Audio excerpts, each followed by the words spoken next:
Hi everyone.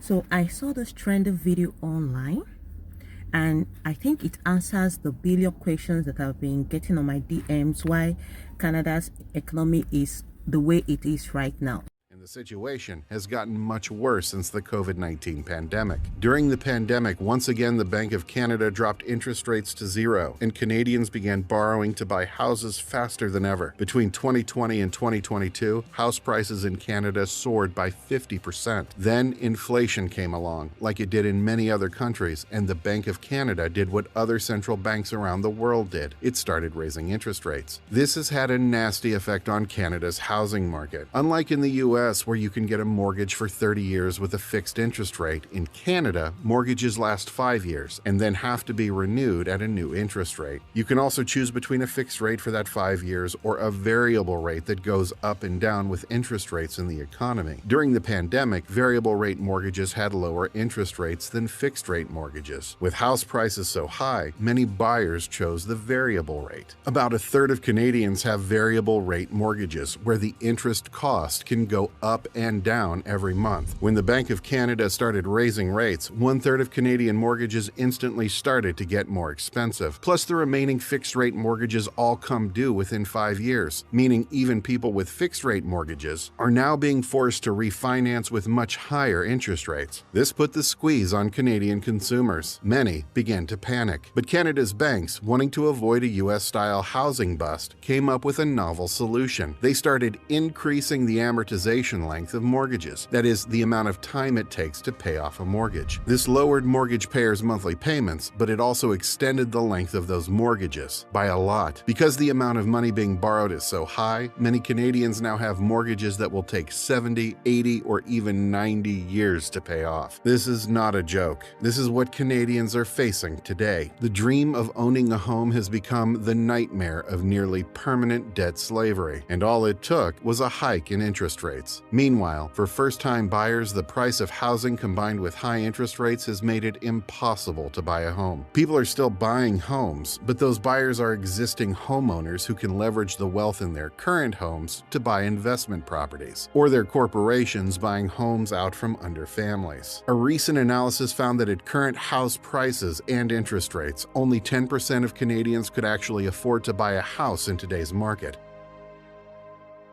No wonder Canada's home ownership rate is falling from 70% a decade ago to 66.5% today, and it will almost certainly keep falling. Canadians are being squeezed out of home ownership one household at a time. Adding to the problem is a growing housing shortage. Canada's federal government, led by Prime Minister Justin Trudeau of the Liberal Party, recently increased Canada's immigration levels to around 500,000 newcomers per year. But on top of new permanent residents, Canada also takes in hundreds of thousands of foreign students and temporary foreign workers every year, most of whom end up staying in the country. The result is that Canada's population is now growing at a rate of 1 million per year, a huge number for a country of 40 million people. Canada's population growth rate is one of the fastest in the world, on par with some sub-Saharan African countries. And the thing is, Canada's sluggish, underinvesting economy can't keep up with this population growth. The economy literally cannot keep pace with the population, and in the second half of 2022, Canada fell into a per capita recession. Its economy is still growing overall, albeit slowly, but on a per-person basis, it's shrinking. There aren't enough jobs and there's not enough economic growth to keep everyone in the country as wealthy as they were before. Rapid population growth is also causing Canada's once beloved healthcare system to be strained to the limit. None of Canada's 1 million new arrivals per year are able to work as doctors because Canada doesn't recognize foreign medical credentials from most immigrant countries. The country lost a lot of healthcare workers during the pandemic. Many of them quit due to stress or because they disagreed with the vaccine mandates that the government-run healthcare systems imposed. And today, the healthcare system is gaining almost no new workers, even as the population explodes. Equally bad is that Canada doesn't have the construction workers to increase the housing supply to keep up with the population growth. Canada is able to build about 200,000 new homes per year, maybe 240,000 if construction construction companies go all out, but that's nowhere near enough to house 1 million new residents per year. And economists say there aren't enough construction workers to build more than that. A recent report from Canada's mortgage insurer estimated that the country needs to build 5.8 million new homes in the next 7 years. It's on track to build around 2 million.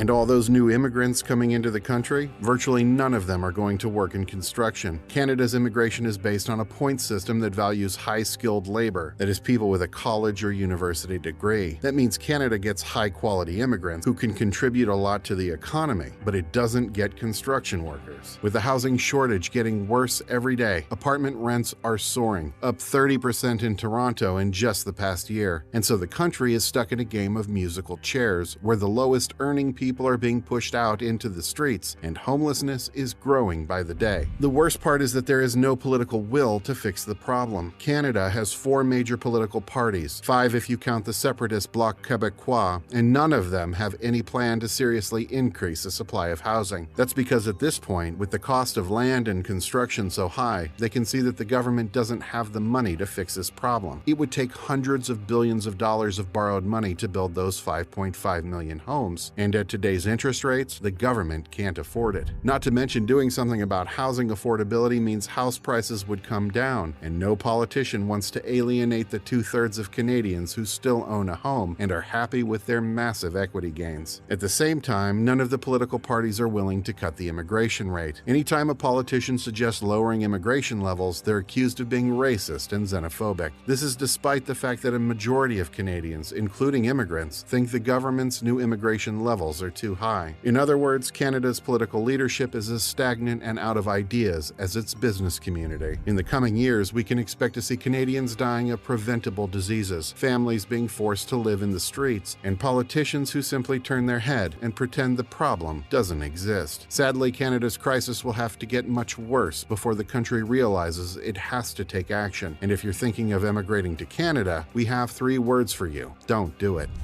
The video is not really to discourage anyone from coming to Canada. It's just that you need to be prepared when you're coming to Canada. You don't need to borrow any money before you come down to Canada. You just need to be prepared. The proof of fund is very, very useful if you're coming to Canada, so that it will help you to settle fully. So have a good day, everyone. Bye.